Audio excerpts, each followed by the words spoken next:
T അശോകിനെ കൃഷിവകുപ്പിൽ നിന്ന് മാറ്റി. KTDFC CMD ആയാണ് മാറ്റം. ടിങ്കു ബിസ്വാളിനെ കൃഷിവകുപ്പിന്റെ തലപ്പത്ത് നിയമിച്ചിട്ടുണ്ട്. ആർ ശ്രീജിത്ത് വിവരങ്ങളുമായി തിരുവനന്തപുരത്ത് നിന്ന് ചേരുകയാണ്. ശ്രീജിത്ത്, വിശദാംശങ്ങൾ.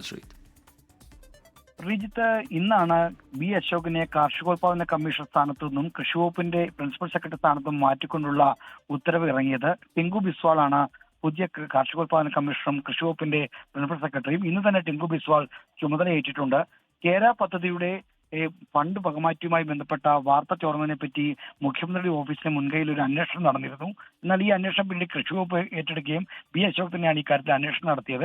അന്ന് തന്നെ അശോകിനെ ലക്ഷ്യം വെച്ചുള്ള നീക്കമാണെന്ന തരത്തിൽ ആക്ഷേപങ്ങൾ ഉണ്ടായിരുന്നു. ഇപ്പോൾ അശോകിനെ അപ്രതീക്ഷിതമായി മാറ്റിയിരിക്കുകയാണ്. അദ്ദേഹത്തിന് KTDFCയുടെ CMD സ്ഥാനത്തേക്കാണ് മാറ്റം ലഭിച്ചിരിക്കുന്നത്. ഇന്ന് തന്നെ ടിങ്കു ബിസ്വാൾ ചുമതലയേറ്റ സാഹചര്യത്തിൽ അദ്ദേഹത്തിന് കൃഷിവകുപ്പ് സ്ഥാനം ഒഴിഞ്ഞുവെന്ന് കണക്കാക്കാവുന്നതാണ്. എന്തായാലും ഈ ഇതുമായി ബന്ധപ്പെട്ട് ഇറങ്ങിയ സർക്കാർ ഉത്തരവ് ഇന്ന് തന്നെ ടിങ്കു ബിസ്വാൾ ചുമതലയേൽക്കുകയും ചെയ്തു.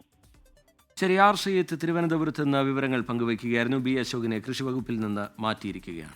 ലോകത്തെവിടെയായാലും ഏത് സമയത്തും 24 വാർത്തകളും ഓഗ്മെന്റഡ് റിയാലിറ്റി പാക്കേജുകളും എക്സ്പ്ലെയിനറുകളും വിശദമായി കാണാൻ ഞങ്ങളുടെ YouTube ചാനൽ നിങ്ങൾക്ക് സബ്സ്ക്രൈബ് ചെയ്യാം.